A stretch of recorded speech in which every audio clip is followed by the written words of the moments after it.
অসমীয়া ৰাইজসকল, কাইলৈ ৰাম নৱমী অৰ্থাৎ ৰামৰ জন্মদিন।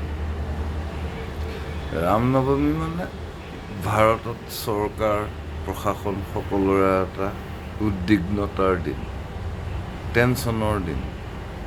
যিহেতু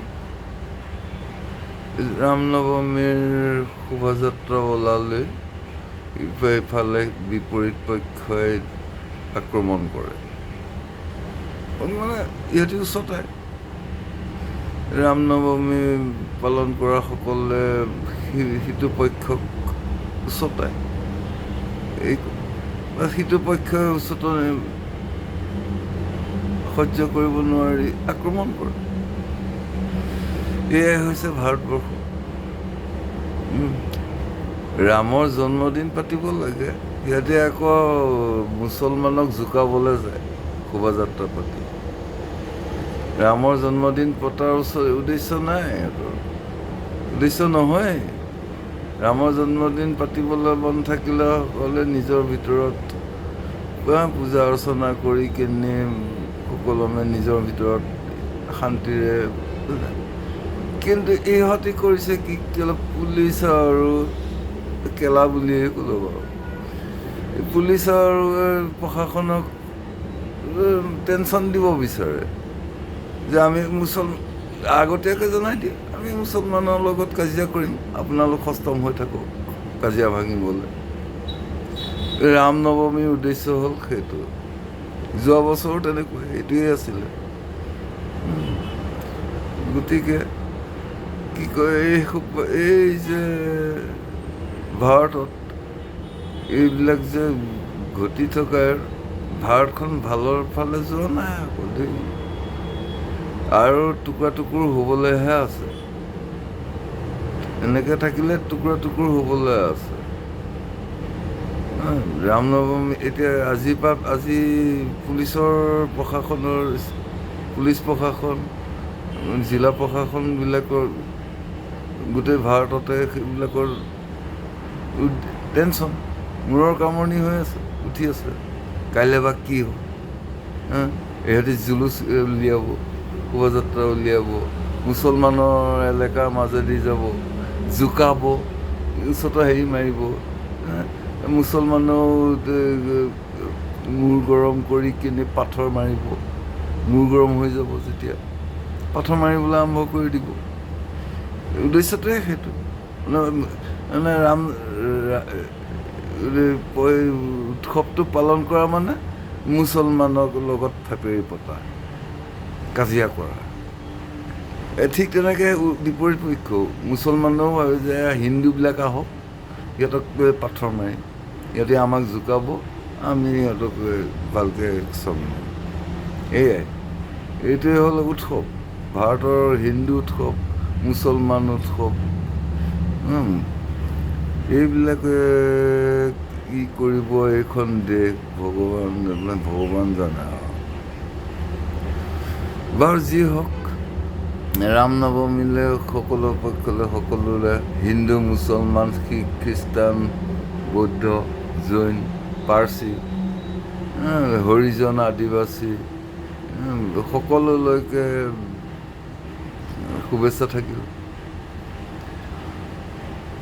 এতিয়া মূল কথালৈ আহোঁ। এই যে মিডিয়াবিলাকত উৎসৱ এটাক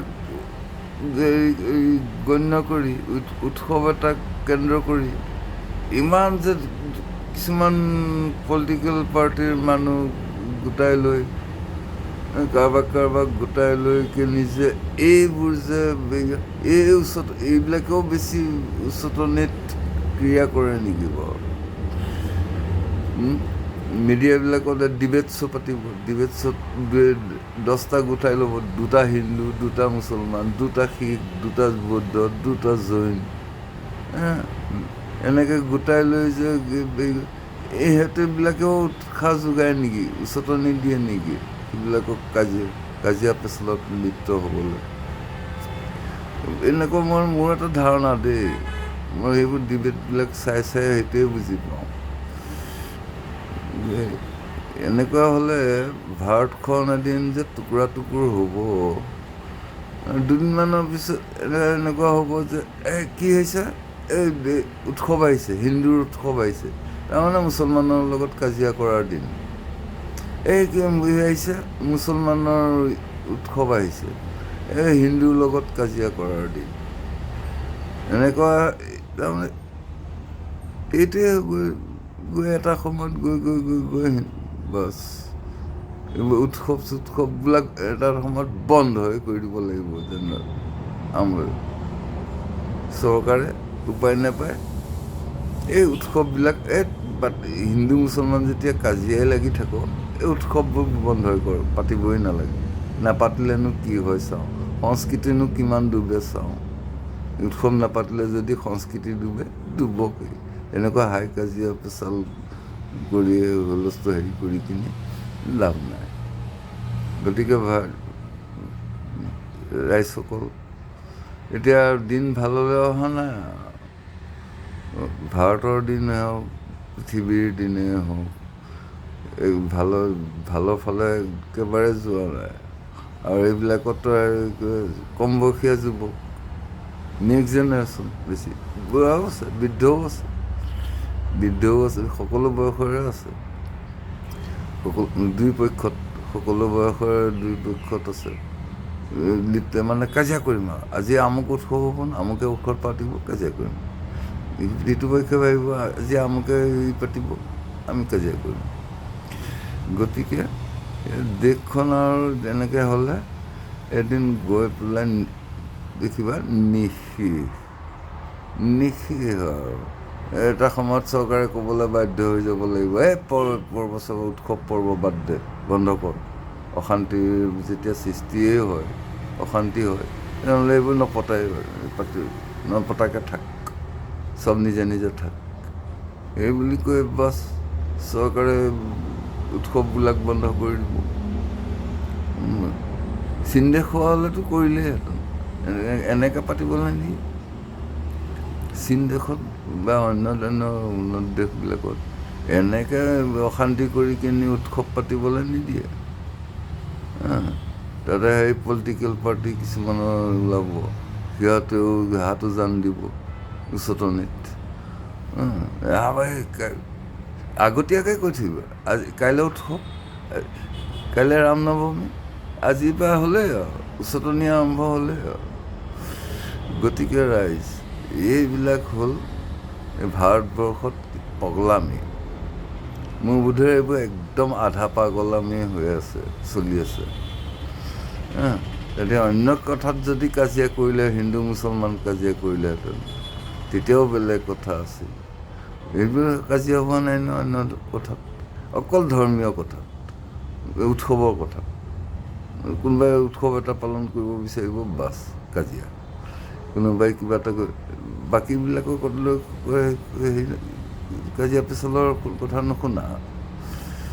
তেনেকৈ যদি হয়, ভাৰতখন আৰু টুকুৰা টুকুৰ হ'বলৈ, মই বাৰে বাৰে কৈছোঁ গাইছ, ভাৰতখন টুকুৰা টুকুৰ হ'বলৈ আৰু বৰ বেছি সময় নাই। আকৌ ইয়াৰ ভিতৰতে পাকিস্তান এখনহে হৈছিলে, আৰু 100খন পাকিস্তান ওলাই যাব ভাৰতৰ ভিতৰত আৰু 100খন পাকিস্তান ওলাই যাব টুকুৰা টুকুৰকৈ সত্ৰত। এয়াই হৈছে।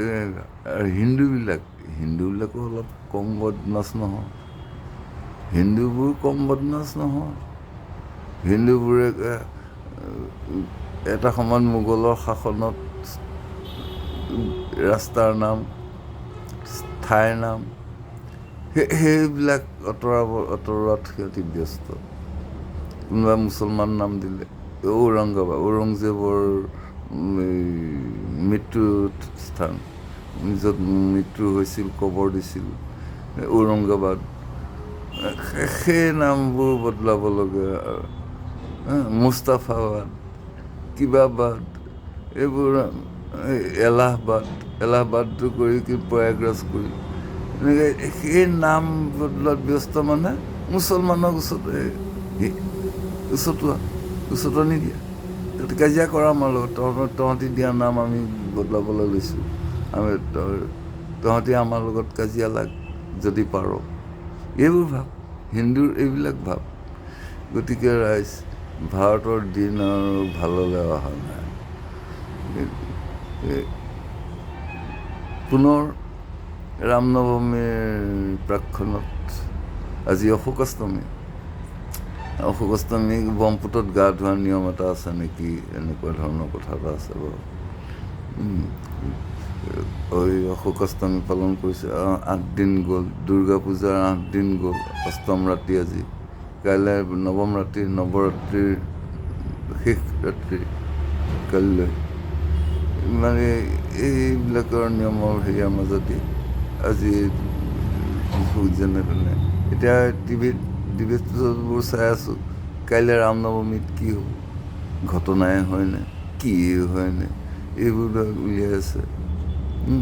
টেনশ্যন সিহঁতেও নিজে লৈছে, আনকো দিছে, দুই পক্ষই, সকলো পক্ষই।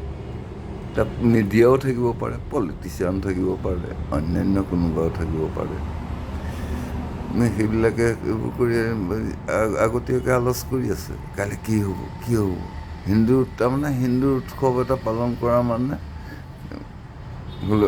এটা হুলস্থুলৰ আগজাননী। গতিকে এইবোৰ কৰাতকৈ হিন্দু উৎসৱ, মুছলিম উৎসৱ, এইবোৰ চব বেন, এইবোৰ চব চৰকাৰে নিষিদ্ধ কৰক। তহঁতি যদি এনেকৈ শান্তিৰে থাকিবই নোৱাৰ, শান্তিৰে নিজৰ উৎসৱ পালন কৰিবই নোৱাৰ, বন্ধ কৰ, বন্ধ কৰ, দৰকাৰ প্ৰয়োজন নাই। উৎসৱ নাপাতিলেনো কি হয় চাওঁ, তহঁতে নিজৰ সংস্কৃতিনো কিমান ডুব যায় চাওঁ। এইবিলাক এনেধৰণে চৰকাৰে সিহঁতক শুনাই দিয়া যায়। গতিকে ৰাইজ, আজিলৈ ইমানতে সামৰি আপোনালোক পুনৰ নমস্কাৰ জনাইছোঁ। ধন্যবাদ।